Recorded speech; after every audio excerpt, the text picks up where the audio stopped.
தென்காசிக்கு எப்போதுமே உடம்பு சூடான பிறகு குளிர்ச்சி ஆக்கிறதுக்காண்டி தான் அடிக்கடி வருவோம்.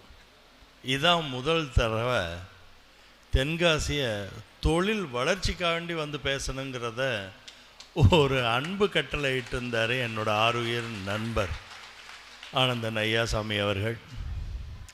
ஆனந்தன் ஐயாசாமியை பற்றி நான் பேசணும்னா ரொம்ப சிம்பிளாக சொல்லணும்னா, ஒரு டெக்னாகிராஃப்ட் கன்வெர்டட் டு பி ஒரு பப்ளிக் சர்வீஸில் வரணும் அப்படின்னு நினச்சேன். இப்போ என்ன மாதிரி நாங்கள்லாம் ஃபிலந்த்ராஃபி பண்ணுற அளவுக்கு அவ்வளோ பணம் சேர்க்கலை. ஏன்னா நாங்களாம் பில்கேட்ஸ் இல்லை, 5000 கோடி 10,000 கோடி ஸ்பெண்ட் பண்ணி ஃபிலந்த்ராஃபி பண்ண முடியாது. அதனால தான் நாங்கள் என்ன பண்ணிட்டோம், ஒரு கட்சியை தேர்ந்தெடுத்து ஒரு தேசிய பார்வையோடு செயல்படணுங்கிற ஒரு ஆர்வத்தில் அவர் தன்னோட மிகப்பெரிய பொறுப்பையும் பதவியும், அந்த ஒரு வெளிநாட்டு, நம்ம எல்லாருக்குமே வெளிநாட்டு மோகம் ஜாஸ்தி, அதெல்லாம் தூக்கி தள்ளி வச்சுட்டு தென்காசி மக்களோடு சேர்ந்து கண்டிப்பாக ஒரு முயற்சி செஞ்சு த வாய்ஸ் ஆஃப் இந்த மாதிரி தென்காசிங்கிற மாதிரிலாம் பிளான் பண்ணிவிட்டு டெஃபினட்டாக அவர் என்ன முடிவு பண்ணிவிட்டு இங்கே வந்து செயல்பட வந்திருக்கார். இவர் இளைய வயசுலேயே எதுக்கு வந்திருக்காருன்னா, இந்த தென்காசி மக்கள் உங்களை போல் இருக்கவங்களுக்கெல்லாம் வியாபார யுக்திகளையும் கற்றுக் கொடுத்து, அதாவது தென்காசி வெறும் பொழுதுபோக்கான ஒரு இடமா இல்லாமல் பொருளாதாரம் சிறந்த இடமா ஆகணுங்கிற விருப்பத்தை அவர் வந்து முன்னெடுத்ததுக்கு என்னோட மனப்பூர்வமான வாழ்த்துக்களும் நன்றியையும் ஆனந்தன் அவர்களுக்கு இந்த இடத்துல நான் தெரியப்படுத்துறதுக்கு கடமைப்பட்டிருக்கேன். அப்புறம் அவங்க பத்மஸ்ரீ ஐயா அவர்கள், ரொம்ப வருஷமாக அவரை எனக்கு பார்க்கணுன்னு ஆசை உண்டு, ஸ்ரீதர் வேம்புஜியை. அவர் ஒரு ஐகானிக் ஃபிகர். எப்படின்னா, இந்த நாங்கள்லாம் டெக்னாலஜியில் இருந்து, நானும் ஒரு 24 வருஷம் டெக்னாலஜிலேருந்து வந்ததுனால எங்களுக்கெல்லாம் ஒரு கெட்ட பழக்கம் உண்டு. கொஞ்சம் ஹை ஃப்ளையாகவே இருக்க ஆசைப்படுவோம், வெரி ஹை ஃப்ளை. அதெல்லாம் வேண்டாம், நம்ம இயற்கையோடு கலந்த ஒரு மனிதனாக இருக்கணும், நான் இயற்கையை சுவாசிக்கக்கூடிய ஒரு மனிதனாக இருக்கணும்னு முடிவு பண்ணிவிட்டு அவரோட இந்த பூமிக்கே தென்காசிக்கே வந்து தன்னோட செயல்திறனை இங்கே இருந்து உலகம் முழுக்க அவரை சார்ந்த சம்மந்தப்பட்ட எல்லாருக்கும் பயனளிக்கிற விதமாக தன்னோட வாழ்க்கையை ரீடிசைன் பண்ணுறது, ரீசெட் பண்ணுறதுங்கிறது அவ்வளோ ஈஸி கிடையாதுங்க. அது ரொம்ப ரொம்ப கஷ்டங்க. அதுவும் இந்த மாதிரி உயர்ந்த புகழும் அதீதமான வருமானமும், வாழ்க்கையில் எதை வேணாலும் நம்மளால் மெட்டீரியலைஸ் பண்ண முடியும் அப்படிங்கிற ஒரு நம்பிக்கையும் உள்ள ஒரு மனிதன், இதெல்லாம் எனக்கு வேண்டாம்ப்பா, இதில்னா எனக்கு சந்தோஷம் இல்லை, நான் ஏழை பங்காளனாக போகிறேங்கிறது அரசியல் பேச்சில் ஒரு தொழில் அதிபரின் பேச்சு. இது அரசியலா? ஒரு தொழிலதிபர் அரசியலை தாண்டி சமூக பணிக்காக தன்னை ஒப்படைச்சிக்கிறதுங்கிறது அவ்வளோ ஈஸியாக கிடையாது. அது இவரை மாதிரி வலிமையான ஆற்றல் மிகுந்தவர்கள் வந்து அவ்வளோ ஈஸியாக கீழே இறங்கி வரமாட்டாங்க. They always live in cloud 9. அதெல்லாம் யோசிக்காமல் தென்காசியில் வந்து சிறப்பாக செயல்படணும்னு நினச்சி வந்ததுக்கு அவரை இருகரம் கூப்பி வணங்கி நன்றியையும் வாழ்த்தையும் தெரிவித்துக் கொள்கிறேன். அதுக்கப்புறம் என்னோட ஆர்வியர் நண்பர் சி.கே. குமாரவேலு, நானும் அவரும் ஒரு 30-35 ஆண்டுகளாக நெருக்கமாக பழக்கம் உண்டு. நான் எந்த திசையில் இருந்தாலும் எதிர் திசையில் இருப்பார். ஏன்னா நான் ரஜினிகாந்த்கிட்ட இருக்கும்போது கமலஹாசன் இருந்தார். ஸோ அந்த மாதிரி எப்போதுமே எதிர் திசை மனுஷன் அவர். நானும் அவரும் சேர்ந்து தான் ஒரு காலத்தில் வந்து கன்சூமர் இண்டஸ்ட்ரியில் இருந்தோம். 90s பார்த்திங்கன்னா இவங்க அண்ணா வந்து டாக்டர் ராஜகுமார், ரொம்ப கிரியேட்டிவ் பர்சன். நான் இது சம்மந்தமாக தான் இன்றைக்கி இதை பற்றி என்னோடய அனுபவம் சார்ந்து, நீங்கள்லாம் இளம் பிரயாத்தில் வந்து ஒரு தொழில் பண்ணும்போது எது முக்கியம், எதை நீங்கள் வந்து முன்னெடுக்கணும், எதை தவிர்க்கணுங்கிற ஒரு கான்செப்டாக ரொம்ப ஷார்ட்டாக பேசிட்டு போகிறேன். ஏன்னா எல்லோரும் பேச வேண்டியவங்களாம் நிறைய பேர் இருக்கிறதுனால. ஸோ உங்கள் டாக்டர் இவங்க வந்து குமாரவேலோட பிரதர், பெரிய பிரதர் வெல்வெட் ராஜகுமார் என்னோட ரொம்ப நெருங்கிய நண்பர். என் வாழ்க்கையில் நானும் அவரும் ரொம்ப நெருக்கமாக இருந்துடும். இவரை காட்டிலும் நான் அவரோட ரொம்ப நெருக்கமாக இருந்திருக்கேன். அப்போது நிவாரண் 19 ஒரு ப்ராடக்ட் ஃபஸ்ட் டைம் வந்து ஒரு இருமல் மருந்துக்காண்டி காஃப் சிரப் ஒரு சாஷேயில் லான்ச் பண்ணணும்னு முடிவு பண்ணுறாரு. அதுக்கு ஒரு மூலக்கூறு ரொம்ப முக்கியமான ஒரு ப்ராடக்ட் வந்து சார்பிட்டால்னு ஒரு கெமிக்கல். அது வந்து மெய்ஸ்லேருந்து, சோளத்துலேருந்து தயார் பண்ணக்கூடியது. அதுக்கு நான் தான் என்டையர் சவுத் இந்தியாவுக்கு C&F ஏஜெண்ட். ஒரு மெய்ஸ் ப்ராடக்ட்டும் ஒரு அகமதாபாத் கம்பெனிக்கு நான் தான் C&F ஏஜெண்ட். சார்பிட்டால் இல்லைன்னா உங்களுக்கு இந்த காஃப் சிரப் சார்பாக லைட்டாக ஒரு சுடுறது மாதிரி இருக்குது பார்த்தீங்களா, அது அங்கேருந்து தான் வருது. இந்த சார்பிட்டாலில் இனிப்பும் இருக்கும், அந்த ஒரு காந்தமாக ஒரு அமைப்பும் இருக்கும். அதோடு சேர்ந்து ஒரு நேச்சுரல் இன்க்ரீடியன்ட்லாம் சேர்ந்து ஹையஸ்ட் சப்ளைங்க. நாங்கள் ஆடி போயிட்டாங்க.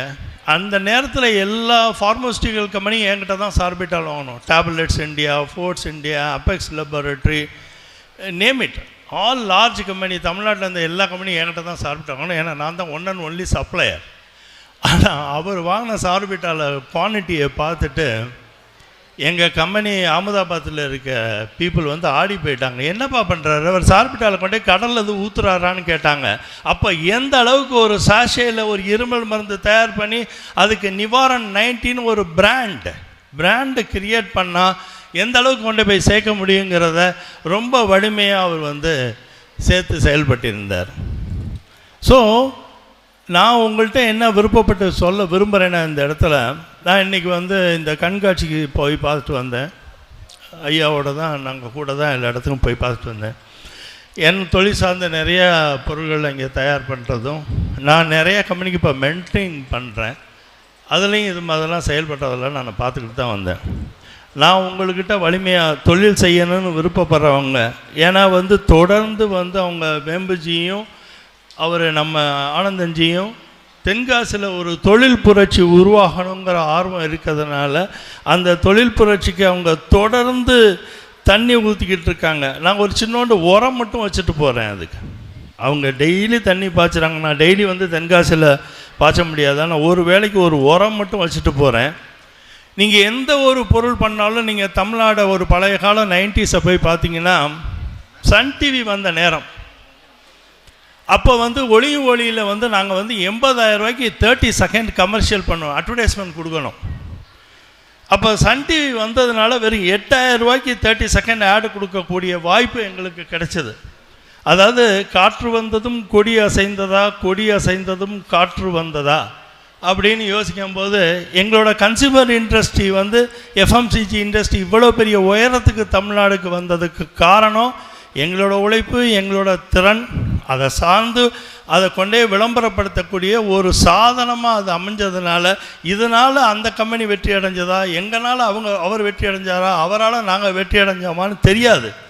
ஆனால் ரெண்டுமே பின்னி தொடர்ந்து வெற்றி அடைஞ்சோம். அதனால தான் இன்றைக்கி வந்து கிட்டத்தட்ட 90 எக்ஸலண்ட் பிராண்ட்ஸ் இன் சவுத் இந்தியாவில், எஸ்பெஷலி இன் தமிழ்நாடுல இருக்குது. இன்றைக்கி இவங்களோட இன்னொரு பிரதரோட பிராண்ட் ஷிக், அது இன்றைக்கி பல ஆயிரம் கோடி ரூபா வேல்யூவேஷனுக்கு போன கம்பெனி. அதை தாண்டி நீங்கள் பார்த்தீங்கன்னா அமிர்தாஞ்சன், சைபால், இதெல்லாம் சின்ன சின்ன பிராண்டு. பட் வெரி பெனிட்ரேஷன் பார்த்தீங்கன்னா தமிழ் மக்களோட அன்றாட வாழ்க்கையில் கலந்த ஒரு பிராண்டாக இருந்திருக்கு. அதனால் உற்பத்தின்னு ஒரு வந்தால், உற்பத்திக்கு வந்து ஒரு brand is something very very important. So இது மாதிரி தாண்டி சாலிடர், டைனரா டிவி எல்லாம் தமிழ்நாட்டில் உருவான மிகப்பெரிய பிராண்டு. அந்த பிராண்டெல்லாம் அவங்க ஏதோ ஒரு பல காரணங்களால் காப்பாற்ற முடியாமல் போய் தான் இன்றைக்கி எல்ஜி, சோனி, சாம்சங்குன்னு நீங்கள் வாங்கிக்கிட்டு இருக்கீங்க. ஸோ ஒரு பிராண்டை உற்பத்தி பண்ணி அதை பாதுகாக்கக்கூடிய திறனையும் வளர்த்து, இது நம்ம அரசாங்கம், இன்றைக்கி இருக்கிற மத்திய அரசாங்கம் மிகப்பெரிய முயற்சியை தொடர்ந்து செய்கிறாங்க. விதவிதமாக நான் அதெல்லாம் பேசினா அரசியல் ஆயிரும்னு நான் அந்த பேச்சை தவிர்த்துடுறேன். கிட்டத்தட்ட இந்த 11 ஆண்டுகளில் நம்ம பாரத பிரதமர் நரேந்திர மோடி அவர்கள் செஞ்ச முன்னெடுப்புகள் 360 டிகிரிலையும் ஒவ்வொரு தொழிலும் வளர்ச்சிக்கு, அந்த தொழிலோட நுணுக்கத்தை உணர்ந்து அந்த தொழில் எப்படி வெற்றி அடையணுங்கிற அளவுக்கு பார்த்து வச்சிருக்கார். ஸோ இந்த நேரத்தில் நீங்கள்லாம் தொழில் செய்யணும்னு ஆசைப்பட்டால் ஃபஸ்ட் அண்ட் ஃபார்மோஸ்ட் திங், நீங்கள் வந்து லயன் டேட்டுக்கிட்ட ஒன்று கற்றுக்குங்க.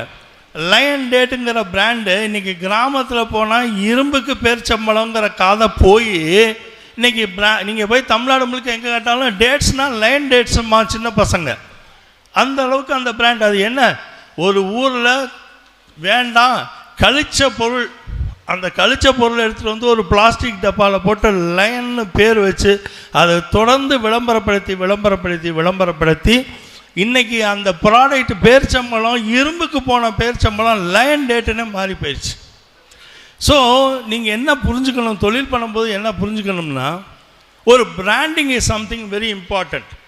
ஒரு சலூனுக்கு கூட நேச்சுரல்ஸ்னு பேர் வச்சு அது ஒரு இயற்கை வைத்தியம் மாதிரி ஒரு அணுகுமுறை பண்ணது தான் அவங்க குமாரவேலோட வெற்றி. ஸோ அதனால் பிராண்டை மனசில் வச்சுக்கோங்க. நீங்கள் எந்த பொருள் வேணால் பண்ணுங்கள். சாதாரண சக்தி மசாலாவோ இன்றைக்கி ஆச்சி மசாலாவோ இதெல்லாம் என்ன பண்ணாங்க, நம்ம வீட்டில் டெய்லி அரைக்கிறது தான் பண்ணாங்க. ஆனால் அது பேக்கெட் பண்ணாங்க, அழகான பேக்கேஜில் ஒரு பொருளுக்கு ஒரு விலாசம் கொடுத்தாங்க, ஒரு முத்திரை கொடுத்தாங்க.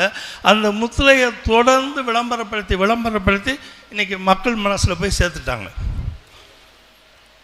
ஸோ ஒரு காலத்தில் நம்ம வுட்வர்ட் கிரேட் பாட்டர்னு இருக்கும், டிடிகேவோட ப்ராடக்ட், அது ரொம்ப ஃபேமஸ்.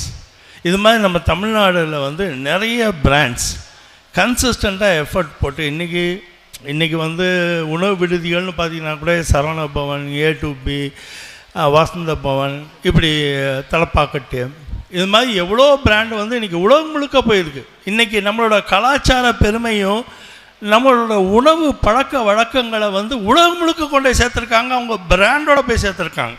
இன்றைக்கி நீங்கள் நம்பி எந்த நாட்டுக்கு போனாலும் இட்லி வடை சாம்பார் கிடைக்குதுன்னா இங்கே அந்த பிராண்டு எஸ்டாப்ளிஷ் பண்ணதுனால தான் அங்கே போய் அவ்வளோ வெற்றி அடைஞ்சாங்க.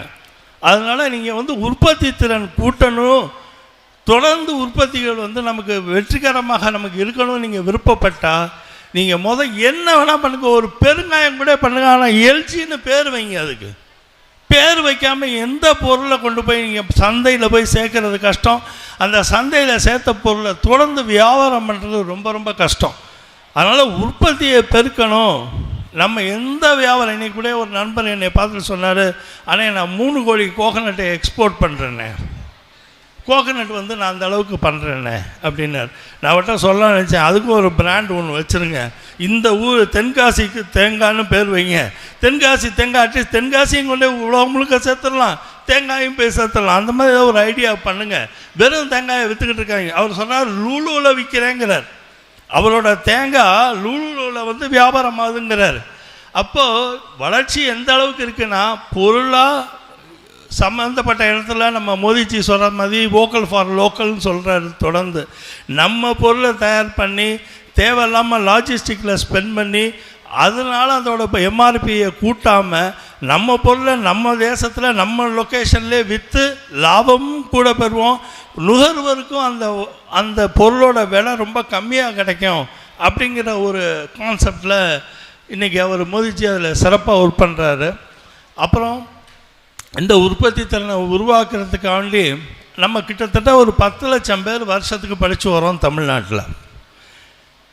அதில் 2.5 லட்சம் பேருக்கு தான் வேலை கிடைக்கிது. அப்போது 2.5 லட்சம் பேருக்கு தான் வேலை கிடைக்கிது. அப்போ ஒரு அரசாங்கம் 5 வருஷம் இருந்துருச்சுன்னா 5 வருஷத்தில் 50 லட்சம் பேர் படிச்சுட்டு வரான். 10ஆம் கிளாஸ் டிஸ்கண்டினியூவையும் சேர்த்து நான் சொல்கிறேன். 10ஆம் கிளாஸ் டிஸ்கண்டினியூ பண்ணுறதே கிட்டத்தட்ட 1.5 லட்சம் பேர் இருக்காங்க. அதை தாண்டி இன்ஜினியர் பொறியியல் கல்லூரியில் 2,50,000 பேர் 470 காலேஜ்லேருந்து படித்து வர்றாங்க தமிழ்நாட்டில்.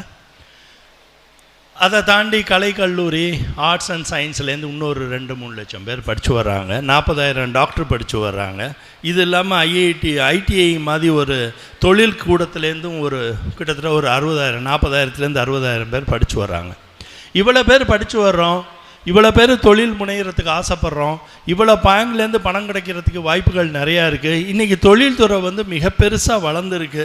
நம்ம தொழில்துறை இந்த மாதிரி வெறும் மசாலா பண்ணுற கான்செப்டோடு தாண்டி போய் இப்போ இன்றைக்கி ஆர்மிக்கு டிஃபென்ஸுக்கு தயார் பண்ணுற அளவுக்கு நம்ம தமிழ்நாடு வளர்ந்துருக்கு. கோயம்புத்தூரில் கிட்டத்தட்ட ஓஇஎம்னு சொல்லுவோம். கிட்டத்தட்ட ஓஇஎம் 40,000 கோடிக்கு இன்றைக்கி OEM supply for the defence இருக்குது. அது கிட்டத்தட்ட 1.25 லட்சம் கோடி அளவுக்கு எக்ஸ்போர்ட் ஆக போகுதுங்கிற ஒரு கணக்கெல்லாம் இருக்குது. ஸோ நம்ம தொழில் பண்ணுவதற்கு இன்றைக்கி நிச்சயமாக சாஃப்ட்வேர் இண்டஸ்ட்ரி இருக்குது, எலக்ட்ரானிக் குட்ஸ் மேனுஃபேக்சரிங் இருக்குது, இன்றைக்கி ஏகப்பட்ட தொழில் இருக்குது. நீங்கள் தொழிலை ஐடென்டிஃபை பண்ணுறதே மிகப்பெரிய பொறுப்பாக நீங்கள் ஐடென்டிஃபை பண்ணணும். உங்களோட ஆர்வத்தை மட்டுமே நீங்கள் பார்க்கணும். உங்கள் உள்ளே இன்னர் வாய்ஸ்னு அடிக்கடி ஸ்டீவ் ஜாப்ஸ் சொல்லுவார். இன்னர் வாய்ஸ் என்னான்னு பாருங்கள். இப்போ பாருங்கள், அவங்க சோஜி அவங்க வேம்பு அவர்கள் என்ன சிறப்பான பண்ணார்னா, சாஸ் சிஸ்டம் வர்றதுக்கு முன்னால் நான் இவரோட போட்டியான கம்பெனி ஜிப்மர்னு ஒரு கம்பெனியோட பொருளை தான் நாங்கள்லாம் பயன்படுத்தணும். அவங்களோட சாஸ் சிஸ்டத்தை தான் நாங்கள் ரொம்ப வருஷமாக பயன்படுத்தணும். இப்போ எங்கள் கம்பெனியில் என் பொண்ணு நடத்துகிற கம்பெனியில் அங்கேருந்து ஷிஃப்ட் பண்ணி ஜோஹோவுக்கு போயிட்டாங்க. நான் கேட்டேன், ஏமா இத்தனை வருஷமாக ஜிப்மரில் இருந்தோம், ஏமா நீ இப்போ ஜோஹோவுக்கு போனேன்? Just for me to understand. அதோட கன்வீனியன்ட் ஆஃப் அண்டர்ஸ்டாண்டிங். நம்மளோட எம்ப்ளாயி தமிழோட உணர்வில் புரிஞ்சக்கூடிய எம்ப்ளாயி அந்த மாடலில் எந்த அளவுக்கு ஈஸியாக கம்பேட்டபிலிட்டாக இருக்கான் அப்படிங்கிறத சொல்லும்போது தான் அப்போ அவங்க எந்த அளவுக்கு நினச்சிருக்காங்கன்னா, குளோபலாக ஒரு ப்ராடக்டை யோசித்தா கூட நம்ம நாட்டிலேயும் அதோட புரிதல் ஈஸியாக இருக்கணுங்கிறதுலையும் தெளிவாக இருக்காங்க. அப்போ கிட்டத்தட்ட இன்றைக்கி ஒரு 600 எம்ப்ளாயி ஜிம்மருங்கிற இன்னொரு ப்ராடக்ட்லேருந்து மூவ் ஆகி ஜோஹோவுக்கு போயிருக்காங்கன்னா இவங்க ஒன்றும் பெரிய மார்க்கெட்டிங்லாம் எங்கள் கம்பெனியில் பேசலை. எங்கள் கம்பெனியில் வேலை பார்க்குறவங்களே அதை உணர்ந்து முடிவெடுக்கிறாங்கன்னா அப்போ எந்த அளவுக்கு ஒரு ப்ராடக்டோட எஃபிஷியன்சி லெவல் பெட்டராக இருக்குங்கிற ஒரு கணிப்பு இருக்குன்னு பாருங்கள். அதை நீங்கள் மனசில் வச்சுக்கணும். தொழில் தொடங்குனா எப்போதுமே ஒரு விஷயத்தை சீரியஸாக மைண்டில் வச்சுங்க. அன்லஸ் உங்களுக்குள்ள ஒரு இன்னர் வாய்ஸ் இந்த தொழில் சேர்ந்தால் நம்ம வெற்றி அடைவோன்னு சொல்லணும். அதை நோக்கி நீங்கள் பயணம் பண்ணணும். அதுக்கு வேணுங்கிற திறனை வளர்த்துக்கணும். திறனை வளர்த்துக்காமல் இனிமேல் குளோபல் ஸ்டாண்டர்டில் நம்மளால் எந்த பொருளும் தயார் பண்ணி விற்க முடியாது. நமக்கு எல்லாத்துலேயுமே குளோபல் ஸ்டாண்டர்டு இன்றைக்கி வேணும். ஏன்னா இன்றைக்கி தயார் பண்ணுற பொருள் நாளைக்கு எக்ஸ்போர்ட் ஆகிறதுக்கு வாய்ப்பு இருக்கிறதுனால இன்றைக்கி அதுவும் இல்லாமல் நம்ம மோடிஜி அவர்கள் என்டையர் சவுத்தில் கம்ப்ளீட்டாக இந்த சைடு ஃபுல்லாக போய் ஆஃப்ரிக்கன் கண்ட்ரி ஃபுல்லாக போய் பார்த்து இது வரைக்கும் நம்ம எல்லாருமே மேல் நோக்கி தான் போவோம். யாருமே இந்தியாவிலேருந்து ஈக்குவேட்டருக்கு கீழே போகிறதில்ல.